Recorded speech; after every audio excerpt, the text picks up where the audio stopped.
और शिव महापुराण के अनुसार क्रोध अग्नि से जब उस पुरुष की उत्पत्ति हुई तो उसने भगवान शिव से कहा, हे नाथ मुझे शीघ्र आज्ञा कीजिए, मैं क्या करूं? तो कहा, ब्रह्मा जी का जो 5वां मुख है इसमें शंका पैदा हो गई, इसने झूठ बोला है, मेरे विष्णु का अपराध किया है, अपमान किया है। तब उस काल पुरुष ने अपने खड़ग से ब्रह्मा जी का 5वां मुख काट दिया, लेकिन वो मुख काटने के बाद वो खोपड़ी उसके हाथ में चिपक गई, कपाल चिपक गया, ब्रह्म हत्या लग गई, ब्रह्म हत्या छूट नहीं रही।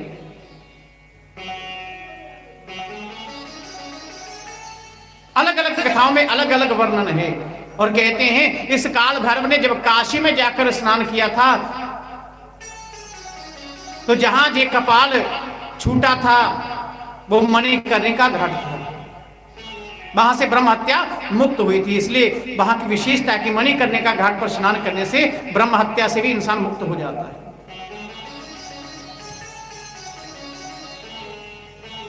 अलग अलग कथाएं हैं महाराज।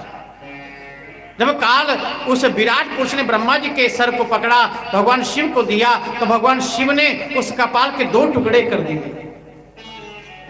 एक टुकड़ा दिया भैरव को, वो एक कपाल का टुकड़ा लिया भिक्षा के रूप में अपने आप अपने पास रखा, जिससे इनका नाम कपाली पड़ा।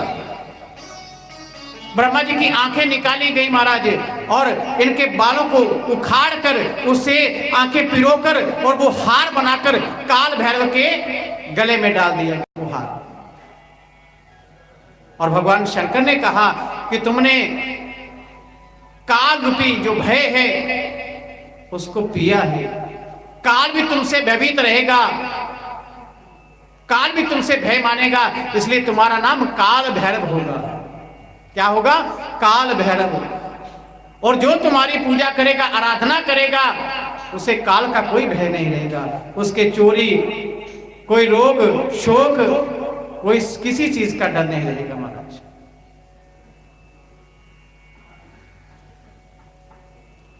बोले शंकर भगवान की। और महाराज काल भैरव की जिस दिन सृष्टि हुई थी वो था मार्गशीर्ष मास की कृष्ण पक्ष की अष्टमी तिथि, जिसे काल भैरव अष्टमी भी कहते हैं। इस काल भैरव अष्टमी को काल भैरव अष्टक का जाप करने से किसी प्रकार की कोई चिंता, कोई शत्रु भय, कोई गुप्त चिंता, कोई रोग शोक, कोई चोरी का भय नहीं रहता महाराज।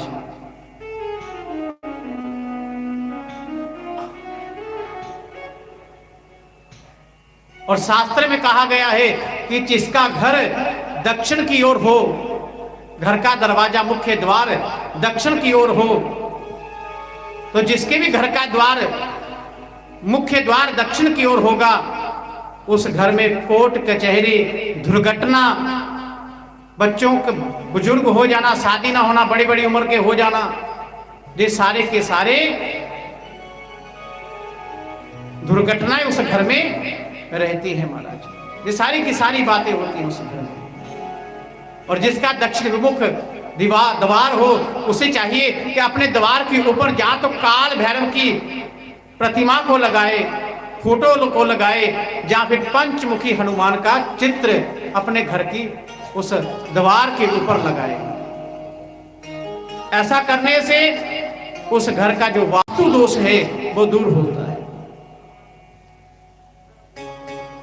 10 दिशाएं हैं, 10 दिक्पाल जिसने कहा गया है। पूरब की दिशा जे इंद्र की दिशा है, सूर्य की दिशा है।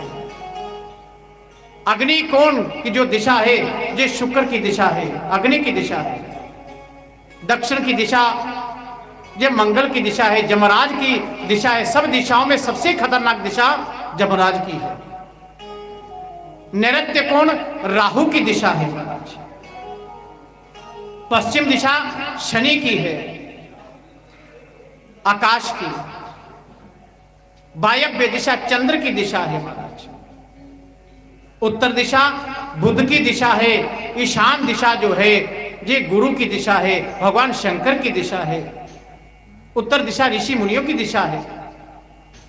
इन 8 दिशाओं में जिस जिस का घर का द्वार है उसका अलग अलग फल बताया गया है।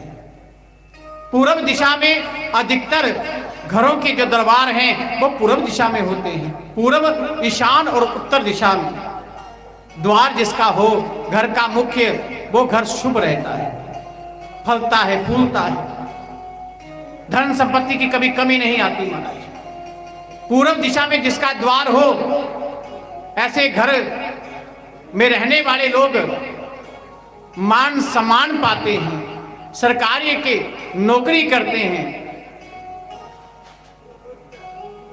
समाज में उनका नाम होता है, लक्ष्मी कभी उसके घर का त्याग नहीं करती। और अग्नि कोण में जिसके घर का द्वार होता है, ऐसे लोगों के आपसी परिवार जो है, जो परिवार के सदस्य उस परिवार में रहते हैं, उनका आपसी मतभेद रहता है, आपसी विचार नहीं मिलते उनके। अग्नि का भय रहता है, चोरी का भय रहता है।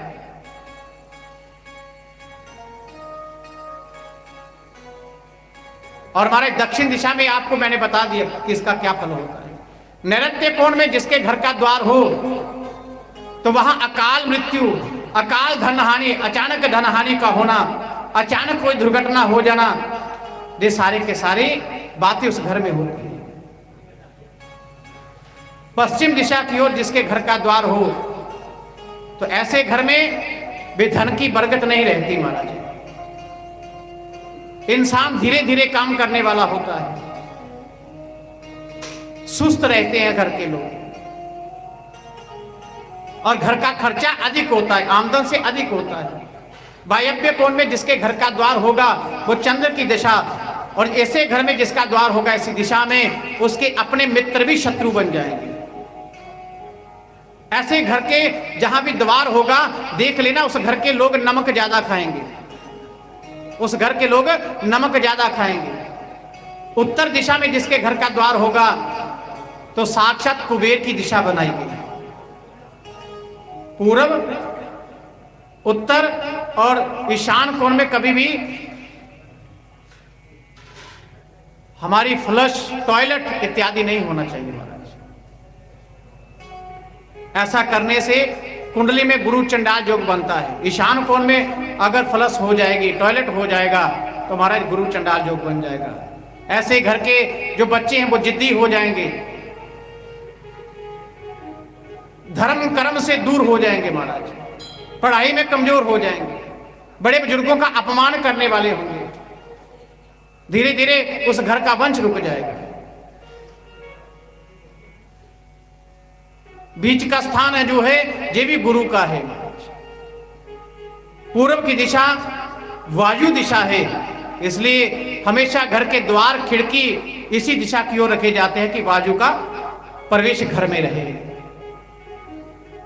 पश्चिम दिशा ये दिशा है आकाश की, इसलिए प्रकाश रखने के लिए, आकाश के लिए जहां पर ही छत के ऊपर से बाउंड्री बनाई जाती है रोशनी के लिए। हमने देखा ना घरों में छोटे छोटे झरने रखे होते हैं ऊपर, प्रकाश आ सके। दक्षिण दिशा जम की दिशा है, उत्तर दिशा ऋषियों की दिशा है, जल की दिशा है।